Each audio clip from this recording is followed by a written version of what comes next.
so far we have seen that Babur established the Mughal Empire in India in the year 1526, and this is the extent of his empire. As we can see that he was able to control parts of Uttar Pradesh, Delhi, Agra and so forth. But before he could stabilize his rule in India, what happened? He passed away in the year 1530 CE. So what happened after Babur? Let's find out. Well, after Babur's death, his eldest son Humayun came into power. So how long did he rule for? Well, he ruled from 1530 to 1556 AD. So let's learn more about Humayun now. Now, Humayun did not receive a very stable empire. In fact, he faced several rebellions, greatest of which came from Shay Shah Suri, who was an Afghan chief from Bihar, and he was able to defeat Humayun at several places, such as in Chausa in the year 1539 and then in Kannauj in the year 1540. So what happened after such defeats? Well, Humayun fled to Persia, where he remained in exile for 15 years from 1540 till 1555 AD. So can you answer this question now? Where did Humayun go after facing defeat from Sher Shah? England, Africa, Persia or Canada? Well, the correct answer is Persia. Well, now let's move on to Sher Shah. Who was he and why was he so important?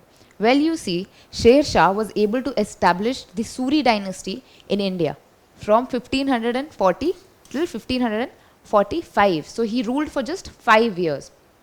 He was born and brought up in Sasaram, which is in Bihar, and he had joined Babur's army to learn about the latest military tactics. However, later on he was able to defeat Humayun and establish his independent rule over Delhi in 1540 CE.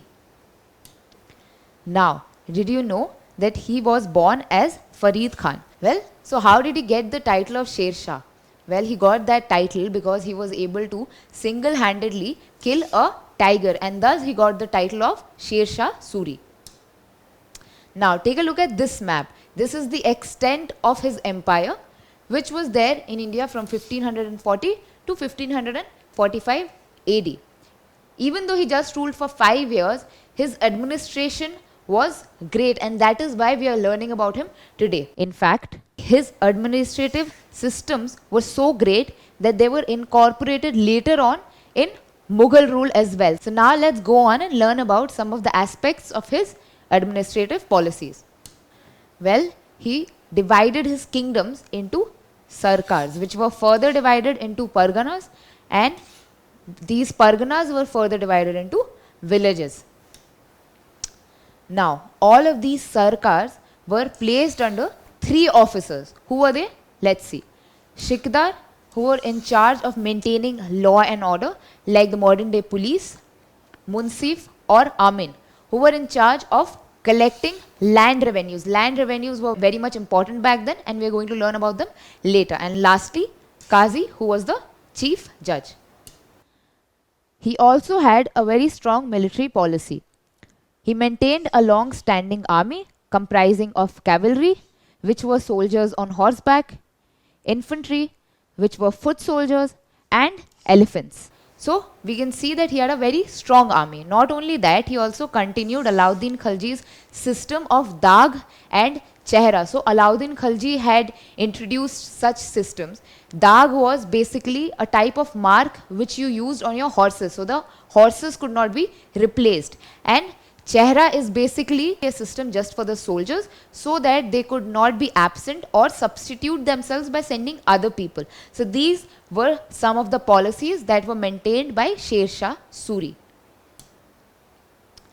Now, not only that, he also constructed and restored a number of roads, the most significant of which was the Grand Trunk Road or the GT Road, as you can see on this map, which connected Sonargaon in Bengal to Peshawar in northwest. Sher Shah Suri also made arrangements for extreme security on these roads. Along with that, he also constructed several dark chowkis or postal halls, so that it encouraged the fast movement of mails from one place to another. So we can see that he paid a lot of attention to roads, security, and also communication. So now take a look at this map and try to figure out which modern day states does this GT road, which Shay Shah had restored, actually pass through. Now let's learn about his land revenue systems. Well, firstly, a detailed assessment of a particular land was conducted, and as we already know that economy is the most important part of any dynasty, right? So in this time or during this time, again, agriculture was the main source of income for people, and so taxes were collected based on this. So what did he do? Well, assessments of particular land was conducted, and then accordingly the state's revenue was fixed at 1/3 of the total produce of the land. So this made things easier for the taxpayers as well. Now, as a proof of such assessment, each peasant was given an official document called patta. So once again we can see how practical his approach was. Now let's go and check out the trade and commerce under Shay Shah. Well, as we already know that he worked to improve communication, right?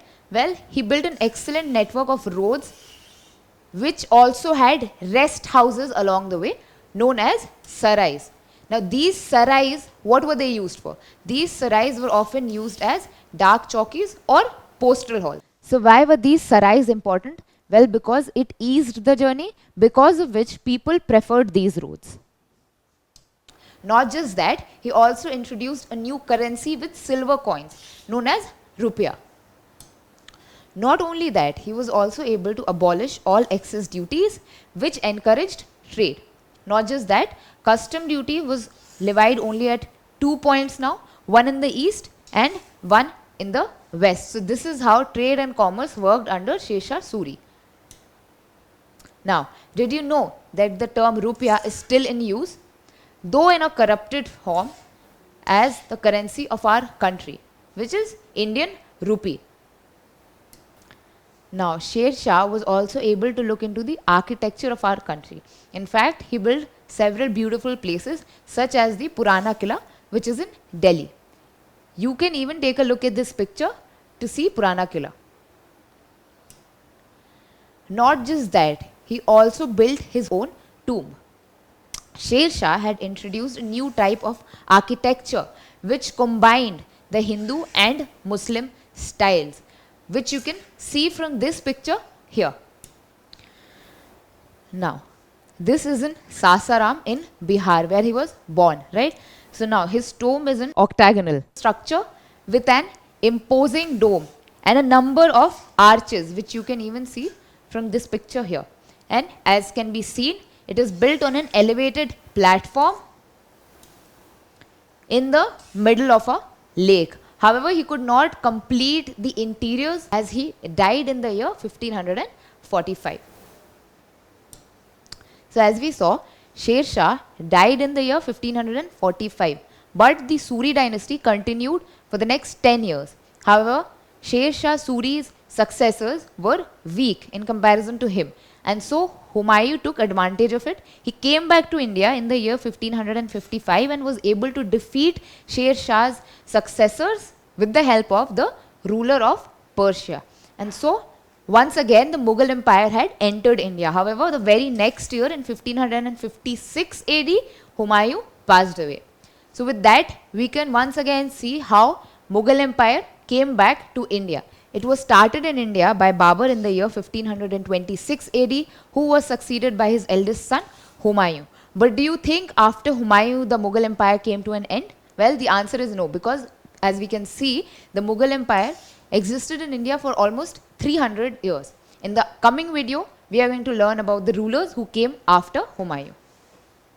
Don't forget to subscribe to our channel and hit the bell icon. You can also register for free on DeltaStep.com or download the DeltaStep app and get easy access to more than 5,000 amazing videos as per your school syllabus. Master each topic with our adaptive practice technology.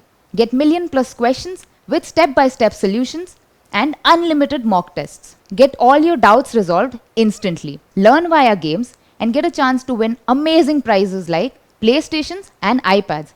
So, at DeltaStep, learning is not just fun and easy, it's rewarding too. So, register for free now.